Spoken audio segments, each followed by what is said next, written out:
ಇನ್ನೊಂದು ಕಡೆ ಈಗ ಸಚಿವ ಮುನಿಯಪ್ಪ ಅವರ ವಿರುದ್ಧ ಆಟೋ ಚಾಲಕರು ಆಕ್ರೋಶವನ್ನು ವ್ಯಕ್ತಪಡಿಸ್ತಾ ಇದ್ದಾರೆ. ಯಾಕಂದ್ರೆ ಮೊನ್ನೆ ಮುನಿಯಪ್ಪ ಅವರು ಮಾತಾಡ್ತಾ ಹೇಳಿದ್ರು ಯಾವುದೇ ರೀತಿಯಾದಂತಹ ಸಮಸ್ಯೆ ಇಲ್ಲ, ಆಗ ಪ್ರೈವೇಟ್ ಅಲ್ಲಿ ಹಾಕಿಸ್ಕೊಳ್ತಾ ಇದ್ರು, ಈಗ ಬಂದ್ಬಿಟ್ಟು ಇಲ್ಲಿ ಗೌರ್ಮೆಂಟ್ ಬಂಕ್ಗಳ ಹತ್ರ ಬಂದಿದ್ದಾರೆ, ಹಾಗಾಗಿ ಸ್ವಲ್ಪ ಜಾಸ್ತಿ ಕ್ಯೂ ಇದೆ ಅಷ್ಟೇ, ಸಮಸ್ಯೆ ಇಲ್ಲ ಅಂತ ಅಂದಿದ್ರು.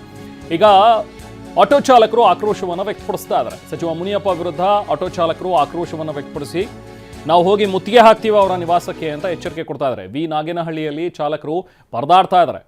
ಆಟೋಗಳಿಗೆ ಗ್ಯಾಸ್ ಬೇಕು ಅಂತ ಹೇಳಿ ಕೇಳ್ತಾ ಇದ್ದಾರೆ. ಇಲ್ಲಿ ಸಚಿವರನ್ನ ಕೇಳಿದ್ರೆ ಏನಿಲ್ಲ, ಮಾಧ್ಯಮದವ್ರು ನೀವು ಅರ್ಥ ಮಾಡ್ಕೊಳ್ಳಿ, ಅಲ್ಲೇನೂ ಇಲ್ಲ ಸಮಸ್ಯೆ, ಬರೀ ಅಲ್ಲಿ ಪ್ರೈವೇಟಲ್ಲಿ ಜಾಸ್ತಿ ಮಾಡಿಬಿಟ್ಟಿದ್ದಾರೆ ಪ್ರೈಸ್ ಅಂತ ಹೇಳಿ ಬಂದು ಈಗ ಗೌರ್ಮೆಂಟ್ ಬಂಕ್ಗಳ ಹತ್ರ ನಿಂತಿದ್ದಾರೆ, ಹಾಗಾಗಿ ಕ್ಯೂ ಜಾಸ್ತಿ ಆಗಿದೆ ಅಂತ ಮುನಿಯಪ್ಪ ಅವರು ಹೇಳ್ತಾರೆ.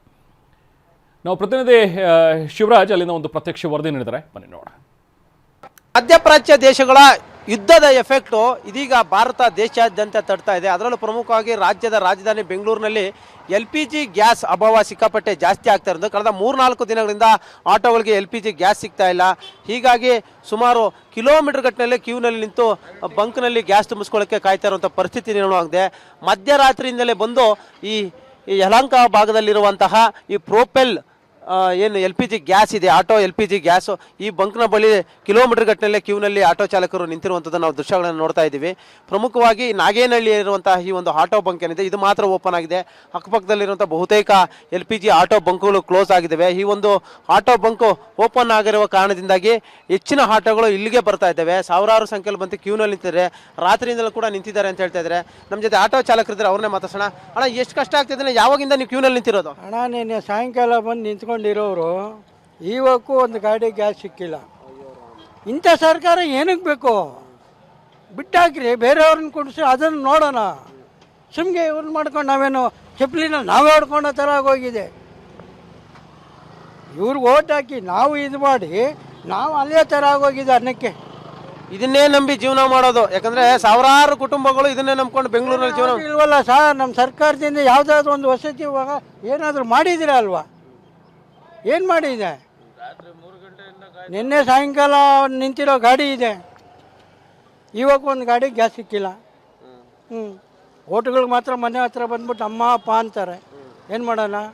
ಈಗ ಕುಟುಂಬ ನಿರ್ವಹಣೆ ಹೆಂಗೆ ಅಂತ, ಫ್ಯಾಮಿಲಿ ನಡೆಸಬೇಕು, ಮಕ್ಕಳ ಫೀಸ್ ಕಟ್ಟಬೇಕು, ಚೀಟಿಗಳು ಕಟ್ಟಬೇಕು, ಇದಿದ್ರೆ ತಾನೇ ನಾವು ನಡೆಸೋದು. ಇದೇ ತಿಂಗಳಾನ್ಗಟ್ಲೆ ನಿಂತ್ಕೊಂಡ್ರೆ ನಾವೇನು ಮಾಡೋಣ? ಇವಾಗ 3 ದಿವಸ ಆಯಿತು ಗಾಡಿ ಓಡಿಸಿ, ಸಾಲ ಮಾಡಬೇಕು.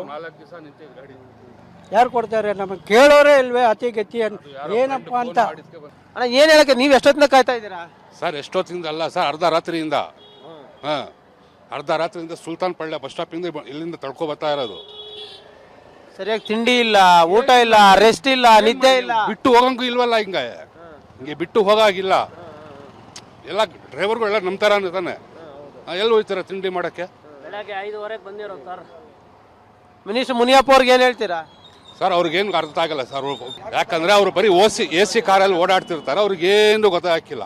AC ಕಾರು, AC ಮನೆಯಲ್ಲಿ ಆರಾಮಾಗಿರ್ತಾರೆ. ನಮ್ಮಂಥವ್ರು ಬಡವ್ರ ಹತ್ರ ಬಂದು ಕಷ್ಟ ನೋಡಿದ್ರೆ ಅವ್ರಿಗೆ ಅರ್ಥ ಆಗುತ್ತೆ.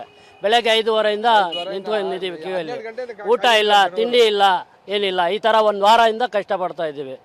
ನಮ್ಮ ಸರ್ಕಾರ ಏನೋ ನಮ್ಮ ಸವಲತ್ತು ಮಾಡಿಕೊಟ್ರೆ ಇದಾಗಬೇಕು. ಕ್ಯಾಮರಾ ಪರ್ಸನ್ ಗಿರೀಶ್ ಜೊತೆ ಶಿವರಾಜ್ ಕುಮಾರ್, TV9 ಬೆಂಗಳೂರು.